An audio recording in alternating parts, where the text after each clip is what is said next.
অনাস্থা ভোটের মাধ্যমে বিজেপি পরিচালিত হইপুর গ্রাম পঞ্চায়েত দখল করল তৃণমূল কংগ্রেস। শুভেন্দুগড়ে বিজেপির এই পরাজয় যথেষ্টই তাৎপর্যপূর্ণ, এমনটাই মনে করছে রাজনৈতিক মহল। পূর্ব মেদিনীপুর জেলার কাঁথি ১ নম্বর পঞ্চায়েত সমিতির অন্তর্গত হইপুর গ্রাম পঞ্চায়েতে মোট ২৩ জন পঞ্চায়েত মেম্বারের মধ্যে তৃণমূলের প্রতীকে জয়যুক্ত হন ১১ জন এবং বিজেপির প্রতীকে ১২ জন জয়যুক্ত হয়ে গ্রাম পঞ্চায়েত দখল করে। আজকে আমরা দখল করলাম। আমাদের তাদের বিপক্ষে ১৩ জন মেম্বার প্রস্তাব দিয়েছে যে স্থায়ী সমিতি ভাঙার জন্য, তাই আজকে স্থায়ী সমিতি ভেঙেছে। না, ও বিজেপিতেই আছে। কে বলেছে বিজেপিতে যোগদান করেছে? ও তো বিজেপির মেম্বারশিপ আছে, বিজেপির কর্মসূচি করছে। ২৫ তারিখে ওকে চিঠি পাঠিয়েছে বিজেপির সদস্য হিসাবে যাতে উপস্থিত না হয় আজকে ইয়েতে। তাহলে তৃণমূলে যোগদান করলো কি করে? ও একটা অনুষ্ঠানে এসেছিল, ওইটাকে মিডিয়া প্রচার করেছিল যে তৃণমূলে যোগদান করেছে। ও তৃণমূলে যোগদান করেনি, ও বিজেপিতেই আছে। সমর্থন এতে তো স্থায়ী সমিতি ভাঙা হলো, ওখানে ভিতরে যে কোনো সদস্য যে কোনো জায়গায় ভোট দিতে পারে। এটা তো মনোনীত প্রার্থীকে সে ভোট দিতে পারে। এখানে তো কোনো দল বিরোধীর কোনো রং নেই। চুরি ও দুর্নীতিতে অভিযুক্ত গ্রাম পঞ্চায়েত প্রধান অশোক সামন্তকে বেশ কয়েক মাস গ্রাম পঞ্চায়েত অফিসে দেখা যায়নি।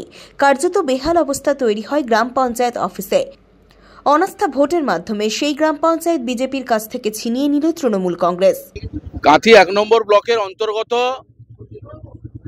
হইপুর পঞ্চায়েতে আপনারা সকলে জানেন, ভারতীয় জনতা পার্টির যে দুর্নীতি এবং সন্ত্রাসবাদ যে পঞ্চায়েত গড়ে তুলেছিল এই হইপুর পঞ্চায়েতে, এই কদিন এসেই যেভাবে দুর্নীতি এবং এলাকার মানুষকে সন্ত্রাসবাদ করে এবং ভয় দেখাতো, তার প্রতিবাদে আজকে হইপুর অঞ্চলের মানুষ, সাধারণ জনতা জনার্দন, ওরা আজকে ভারতীয় জনতা পার্টির চোর প্রধান, কিছুদিন আগেই গাছ চুরির কেসে উনি জেল খেটেছেন, চোর প্রধান এবং উপপ্রধান সহ প্রত্যেকটা সদস্যকে এখানকার মানুষ বঞ্চিত করেছে। এবং আজকে তৃণমূল কংগ্রেসের পক্ষ থেকে ভারতীয় জনতা পার্টিকে যে ৪ জন সঞ্চালক আছে, সেই আমরা সঞ্চালক আজকে অনাস্থা ডেকে আমরা সেই সঞ্চালক চেঞ্জ করার ব্যবস্থা আমরা নিয়েছি। নিশ্চিতভাবে প্রশাসনের পক্ষ থেকে ভিতরে ভোটাভুটি চলছে। আমরা আজকে তো মাঠ পুরো ফাঁকা, তৃণমূল কংগ্রেস ছাড়া কোথাও কেউ নেই।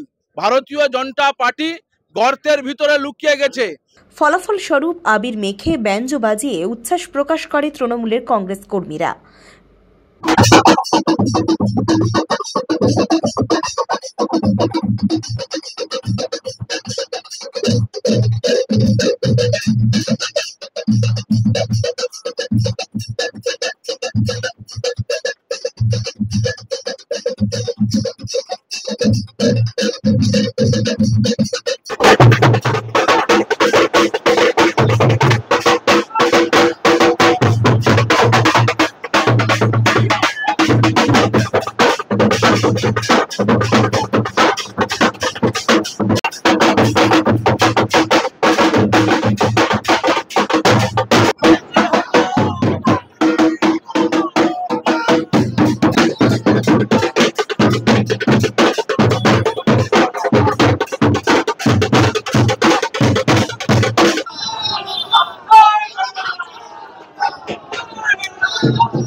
শুভেন্দু অধিকারীর বড় বড় কথা, আর আমি আপনাদেরকে বলতে চাই, এই অধিকারী পরিবার মানুষকে ধোঁকা দিতে জানে, মানুষের টাকা চুরি করে এবং পঞ্চায়েতে খরচ করেছে।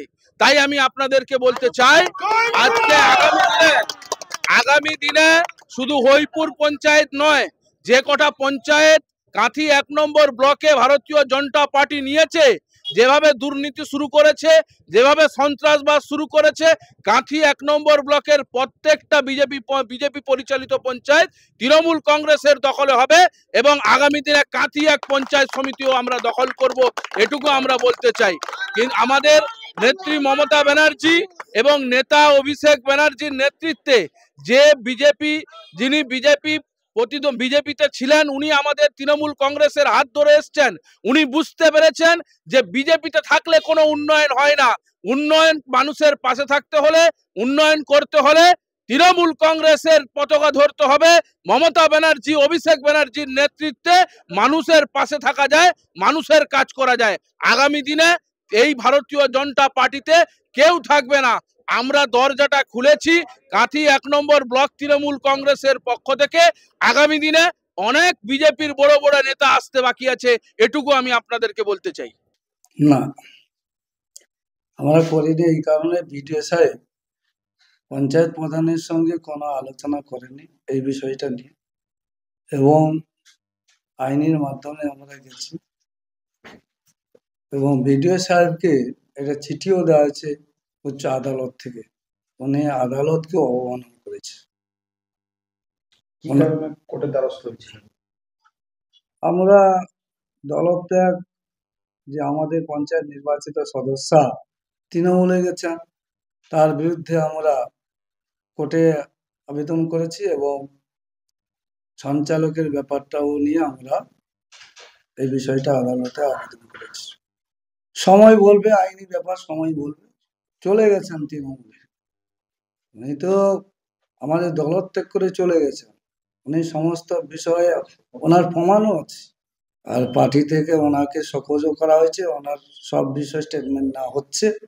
উনি অনেক দিন থেকে চলে গেছে, সম্ভবত 1 জানুয়ারি, 12 জানুয়ারি উনি চলে গেছেন দলত্যাগ। তৃণমূলের মিটিং মিছিল সব জায়গায় উনি অংশগ্রহণ করছেন। পুলক বেরার রিপোর্ট, খবর BCBS।